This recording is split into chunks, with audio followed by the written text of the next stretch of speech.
Goeiedag geliefdes, kom ons luister na Genesis hoofstuk 3.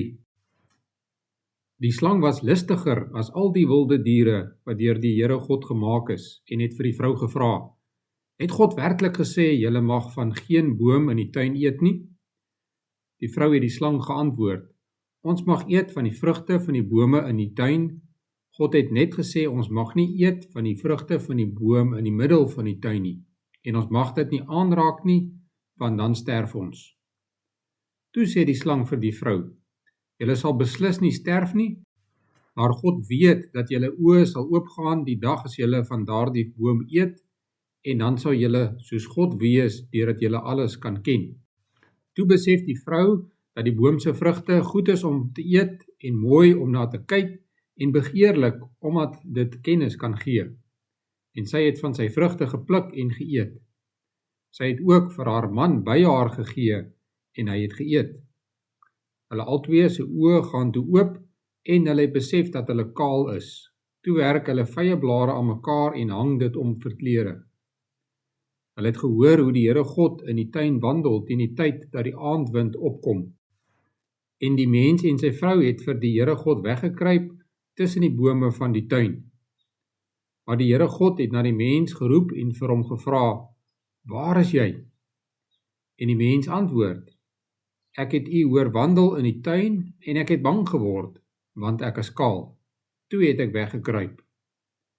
Die Here God vra toe, hoe het jy te wete gekom dat jy kaal is? Het jy tog nie van die boom geëet waarvan ek jou verbied het om te eet nie? Die mens het geantwoord, die vrou wat u my gegee het om my by te staan, sy het vir my van die boom se vrugte gegee en ek het geëet.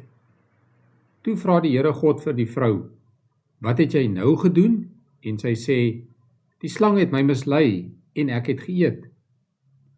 En die Here God sê vir die slang, omdat jy dit gedoen het, is jy vervloek onder al die diere. Op jou maag sal jy seil en stof sal jy eet, jou lewe lank. Ek stel vyandskap tussen jou en die vrou, tussen jou nageslag en haar nageslag. Haar nageslag sal jou kop vermorsel en jy sal hom in die hakskeen byt. Vir die vrou het die Here God gesê, ek sal jou baie swaar laat kry met jou swangerskappe. Met pyn sal jy kinders in die wêreld bring. Na jou man sal jy hinker en hy sal oor jou heers. Vir die mens het die Here God gesê, omdat jy na jou vrou geluister het en geëet het van die boom waarvan ek jou verbied het om te eet, is die aarde deur jou toedoen vervloek. Met swaar kry sal jy daaruit 'n bestaan maak, jou lewe lank. Die aarde sal vir jou dorings en dissels laat uitspruit en jy sal velplante eet. Net deur harde werk sal jy kan eet, totdat jy terugkeer na die aarde toe, want daaruit is jy geneem. Stof is jy en jy sal weer stof word. Die mens het sy vrou Eva genoem, sy was die moeder van alle mense. Daarna het die Here God vir die mens en sy vrou velklere gemaak en hulle dit aangetrek.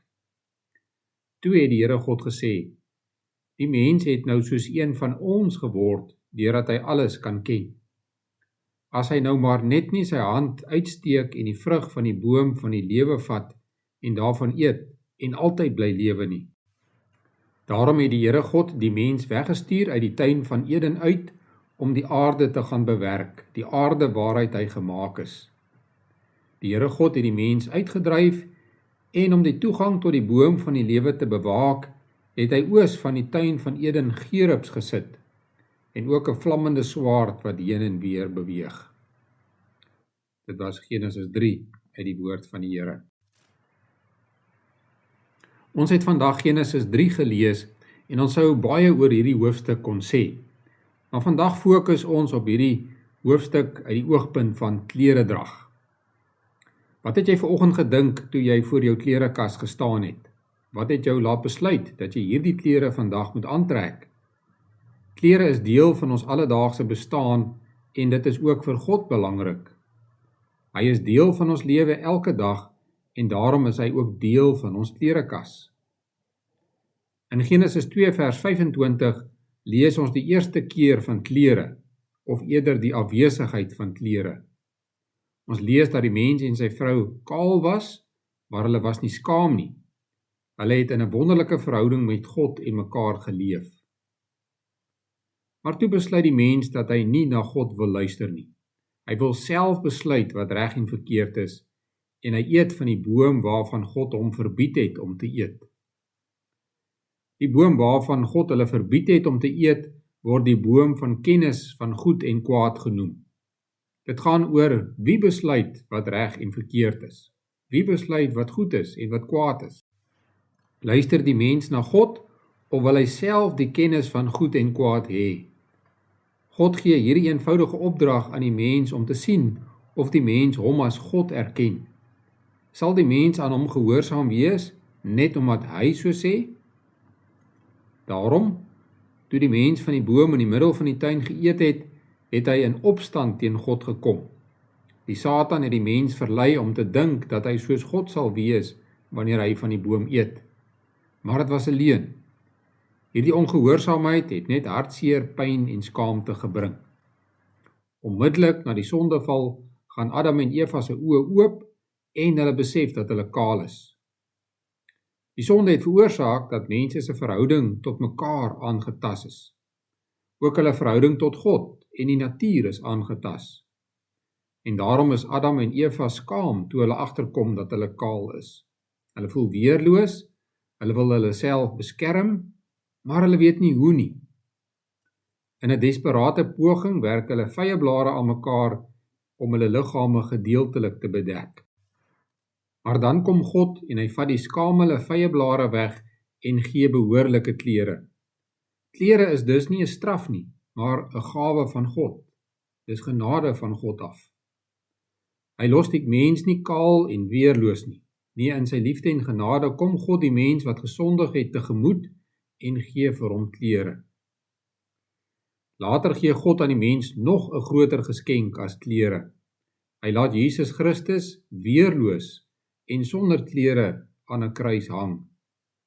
Op die manier het Jesus Christus ons sondes betaal, sodat ons vir geen oomblik meer vir God skaam hoef te wees nie. Die Bybel gebruik wit klere as 'n simbool om te verduidelik dat Jesus vir ons sonde betaal het.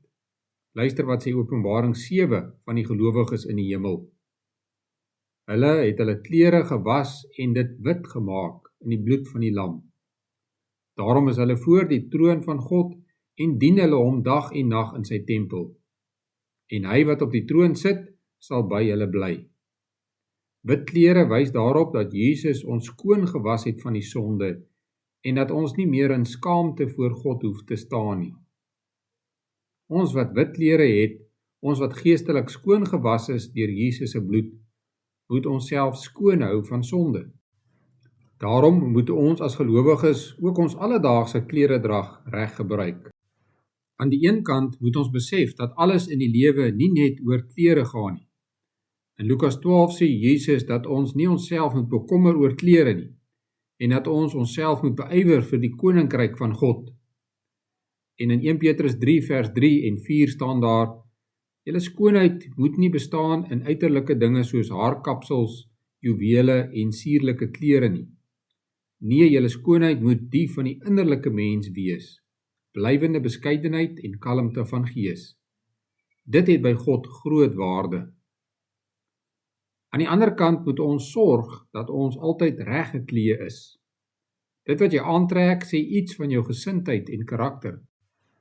Ons kleredrag praat 'n taal en vertel iets van jou verhouding met God en jou waardes.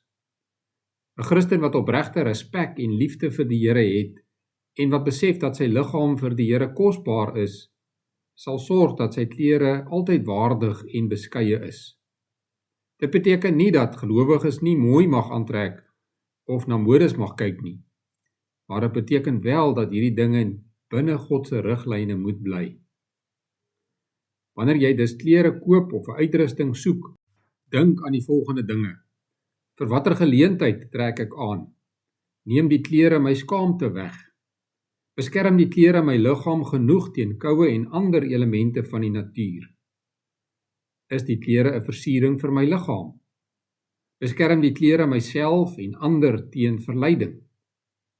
Kom ons eer God met ons kleredrag. Dit is waarvoor hy ons geklee het. Kom ons bid saam. Here, U lig skyn in die duisternis, en die duisternis kan dit nie oorweldig nie.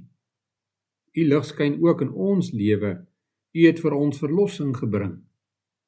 U het ons gered van die donkerte van die sonde, nadat ons onsself met die sondeval daarin gegooi het. Maar U het ons gered en aan ons 'n nuwe lewe gegee. 'n Nuwe lewe waarin ons U dien en gehoorsaam. U roep ons om na U woord te luister en dit te gehoorsaam. Wanneer ons dit doen, is ons regtig gelukkig. Ons bely vandag dat ons baie keer aan U ongehoorsaam is.